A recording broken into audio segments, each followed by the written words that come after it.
वर्तमान सुखविंदर सिंह सुक्खू की सरकार ने केवल मात्र रोन का रोना लगा रखा है।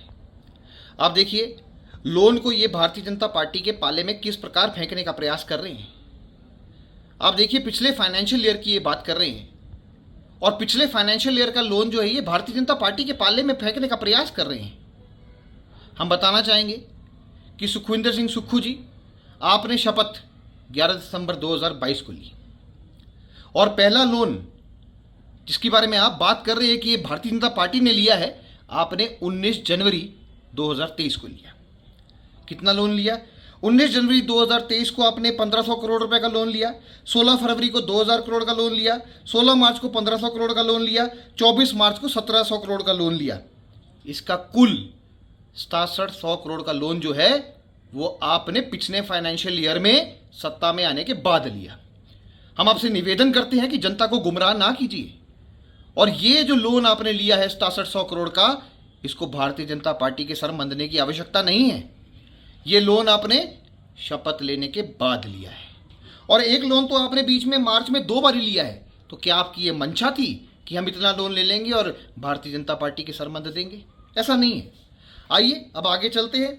देखिए, 1 जून को 2023 आपने 800 करोड़ का लोन लिया, 28 जून को 1000 करोड़ का लोन, 31 अगस्त को आपने 500 करोड़ का लोन लिया, उसके बाद 12 अक्टूबर को आपने 1000 करोड़ का लोन और 19 नवंबर को आपने 800 करोड़ का लोन लिया। इसका कुल जो है 4100 करोड़ का बनता है। और अब देखिए, जब इन दोनों का जोड़ लगाएंगे तो आप जब से सत्ता में आए आपने 10,800 करोड़ का लोन लिया है। अब आप जितना मर्जी आंकड़ों का इंद्रजाल बनाने का प्रयास कीजिए, ये आप ही की फिगर्स है, आरटीआई के माध्यम से ली गई है, नोटिफिकेशंस जो है हमारे पास प्राप्त हुई है और ये हमने आज आपके बीच में प्रकाशित भी की है। तो केवल मात्र हमारा ये निवेदन है कि आप लोन लेकर जो आप कार्य कर रहे हैं वो आप जनता को बताइए कि ये लोन लेके हो रहे हैं। घी भारतीय जनता पार्टी ने नहीं पिया जो आपके मंत्री बोल रहे थे, घी तो आप पीने का प्रयास कर रहे हैं। आप जो है, आपकी सत्ता लोन पे चल रही है।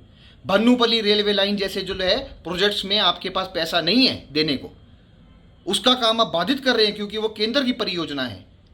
भूमि अधिग्रहण नियम 2015 को पढ़िए, उसके अंदर साफ लिखा है कि ये पैसे आपको देने हैं और किस प्रकार देने हैं, समन्वय बना के देने हैं, पंचायत प्रधानों से, पंचायत समिति से, उसके बाद जिसकी भूमि जारी है उसको आपने पैसे देने हैं। ये 2015 के भूमि अधिग्रहण कानून में लिखा है और उसके बाद आप उनको दूसरी पुनर्स्थापित भी कर सकते हैं। तो केवल मात्र आप सहयोग करके प्रदेश को आगे ले जाने का काम किए, पर आप जो है, आप भारतीय जनता पार्टी को केवल मात्र का कटघरे में करने का काम और कोसने का काम तुरंत प्रकार से रोक दीजिए।